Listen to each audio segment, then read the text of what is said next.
It is summertime, and I'm in Philly. No, I'm not. I'm at Blerdcon in Alexandria, Virginia. What is Blerdcon? Let me tell you. Blerdcon is an annual 3-day Comic-Con that sits at the intersectionality of blackness, nerdism, and creativity. This was my first Comic-Con and my first Blerdcon, and it was more in store for me than malls, as I couldn't help myself from buying from many creators that reimagine the world to inspire me to enact on the different possibilities that it can be. It became not just a form of play, but a reality that I was seeking as I purchased each and every comic book from these creatives. I was in a space of just imagination. Not just imagination, but everything that made me feel othered was now being accepted as well as celebrated. And I felt so embraced, like a hug on a long day. As I spoke to another person that was at Blerdcon and had been at Blerdcon for many years, they affirmed these thoughts. Traveling in these conference circuits and cosplaying and all kind of having kind of the same experience of being, not always, but sometimes othered.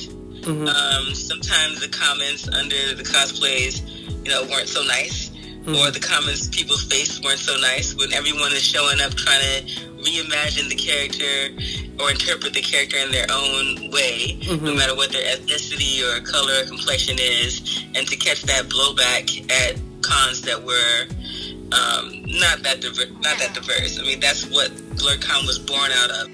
However, while I was feeling celebrated and accepted for all the othering that I had felt in other spaces, there was others that were not quite having the same experience as me when I spoke to them, and they were mainly vendors and other artists. Dreams onto this space to be an inclusive and fun environment where you can be yourself. And so to have the people who are kind of in charge of fostering that environment be so unattentive and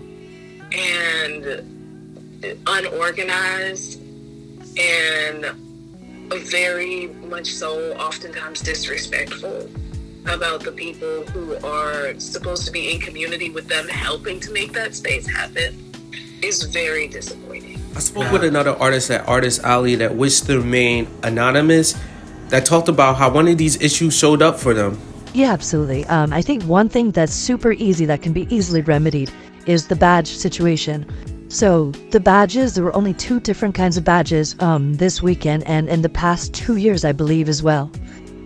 So this year, there's only the VIP badges and then just regular full weekend badges.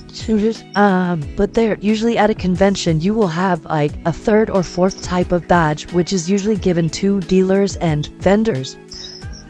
Usually meant to identify them even from a distance if you have security, so people know who's supposed to be in the artist alley and who's not. I see how this and many other oversights didn't allow for the vision of Blerdcon to exist for everyone, even though it was so present with me as I was gifted this opportunity of coloring with other black nerds at midnight.